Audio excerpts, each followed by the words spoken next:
जय जगन्नाथ। भारत की और विश्व की सारे सनातन धर्मी भक्त लोगों को मेरा सादर प्रणाम।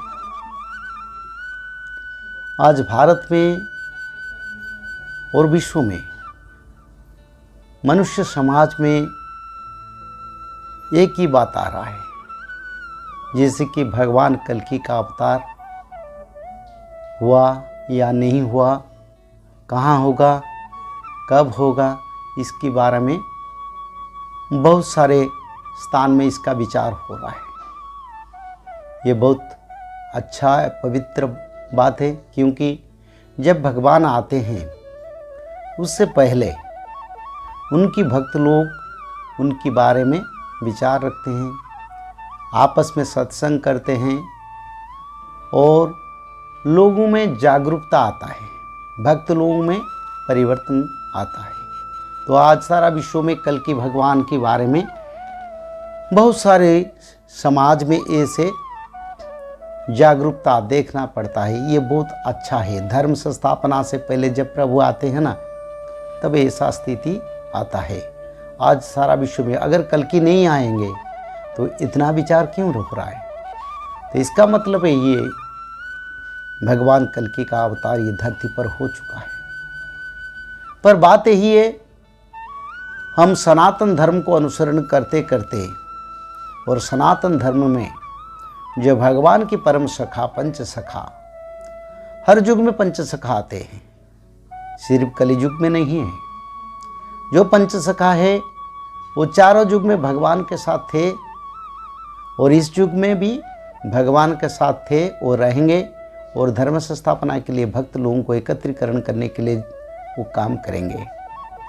इसके बारे में संस्कृत पुराण में है, द्वापरे हे कृष्णचंद्रश्च सखा संगे प्रवेशितः दाम सुदामश्चैव सुबाहु सुबलस्तथा श्रीवत्सः पंचसखायां अवतारं पुनः पुनः श्रीवत्स पंचसखायां अवतारं पुनः पुनः।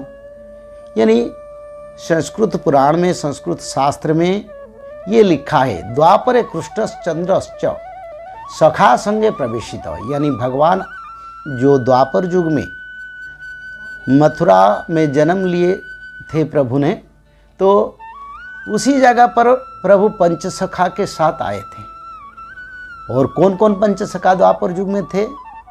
दाम सुदामश्चैव सुबाहु सुबलस्तथा श्रीवत्स पंचसखायां। दाम, सुबाहु, सुदाम, सुबल, श्रीवत्स, ये सब मिलके पंच सखा भगवान कृष्ण के साथ धर्म संस्थापना के लिए द्वापर युग में मथुरा वृंदावन पर जन्म लिए थे।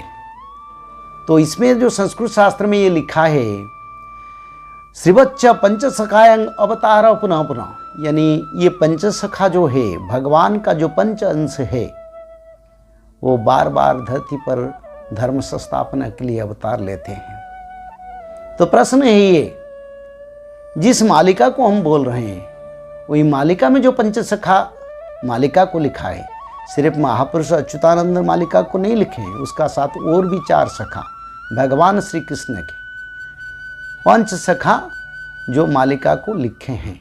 किसके लिए लिखे हैं? ना भक्त लोगों के लिए लिखे हैं। तो कलियुग के बारे में ये संस्कृत शास्त्र में जो पंच सखा जो बार बार धरती पर अवतार लेंगे, जो सनातन धर्म का मूल मंत्र, मूल तत्व है, अभी सभी शास्त्र हम पढ़ते हैं, पर मालिका हमको ज्ञान देता है। मालिका हमको भगवान के बारे में, भगवान के जन्म के बारे में और धर्म संस्थापना के बारे में मालिका में विस्तृत वर्णन है।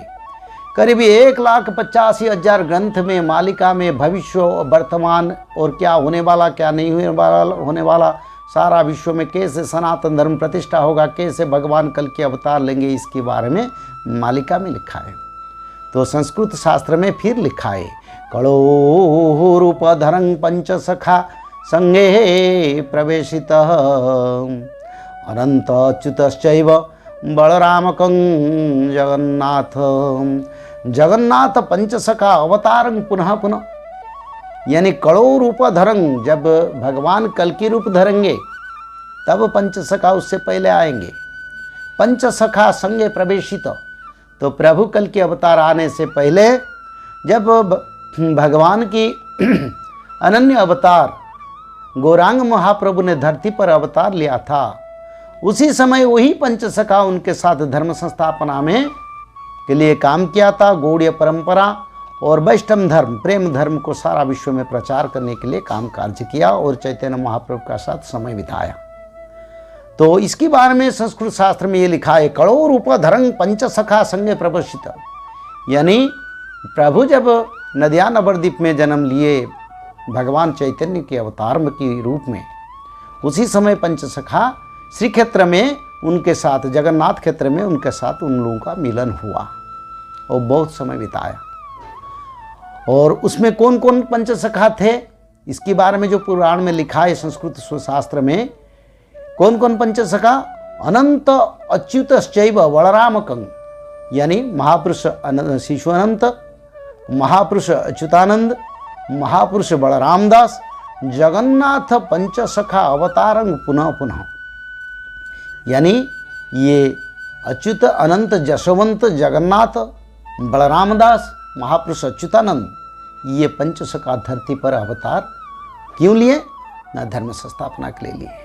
तो महापुरुष अच्युतानंद ने इसके बारे में लिखे हैं, हेतु रसाईवा पाई की अच्युत शास्त्र पुराण कहला, कली काल ठारू बली काल जाए, हक कथा टाले खिला, यानी हेतु रसाईबा पाई की अच्युत, महापुरुष अच्युतानंद ने ये उड़िया में ये लिखा है, हेतु रसाईबा पाई की अच्युत, यानी भक्त लोगों का पूर्व जन्म का संस्कार को पुनर्जीवित करने के लिए और भगवान कल्कि का शरण में लाने के लिए मैं मालिका लिख रहा हूँ।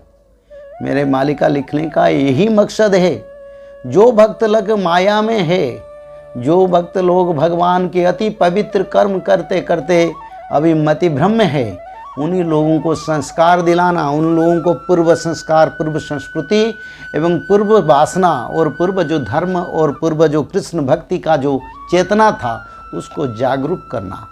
तो इसलिए महापुरुष ने लिखे हैं, हेतु रसाईबा पाई कि अच्युत शास्त्र पुराण कला, कली काल ठारू बली काल जाए, यानी कलियुग से सत्य युग तक जो समय में भक्त लोग और भगवान के बीच में धर्म संस्थापना में जो जो काम काज होगा उसको पूरा में वर्णना किया। और जो भक्त लोग वो मालिका सुनेंगे और मालिका सुनने के बाद उनका ही मन में चेतना आएगा, उनका मन में ब्रह्म ज्ञान आएगा। जैसे कि गरुड़ जी को काकभूषण जी ने ब्रह्म ज्ञान बताया, ऐसे ही मालिका ने भक्त लोगों को ब्रह्म ज्ञान देगा। यानी ब्रह्म यानी एक अभिन्न, एक अद्वितीय, जो पूर्ण ब्रह्म, सत्य ब्रह्म, निराकार, अनाकार, जो अनादि, जिसका कोई वर्णन नहीं, जिसका कोई सीमा नहीं, वही ब्रह्म जब धरती पर अवतार लेके आए हैं तब भक्त लोगों को चेतना देने के लिए ये मालिका लिखा गया। तो महापुरुष ने लिखे, कली काल से सत्य युग तक मैं मालिका में सब कुछ लिखता हूँ। कली में क्या होगा, कली का अंत में क्या होगा, धर्म संस्थापना कैसे होगा, और धर्म संस्थापना के बाद भक्त लोग और भगवान से कैसे मिलन होकर सत्य युग और राम राज्य का शुरू होगा, इसके बारे में मालिका में लिखा हूँ। तो महापुरुष अच्युतानंद का ये जो मालिका है, आज भारत के सभी सनातन धर्मी भक्त लोगों को मेरा यही अनुरोध है, उसको अनुसरण कीजिए, क्योंकि इसमें ही भगवान का निदान है और भगवान को मिलने की रास्ता है। आज तो समय हो गया, फिर अगले एपिसोड में हम मालिका के बारे में विचार रखेंगे। तब तक जय जगन्नाथ।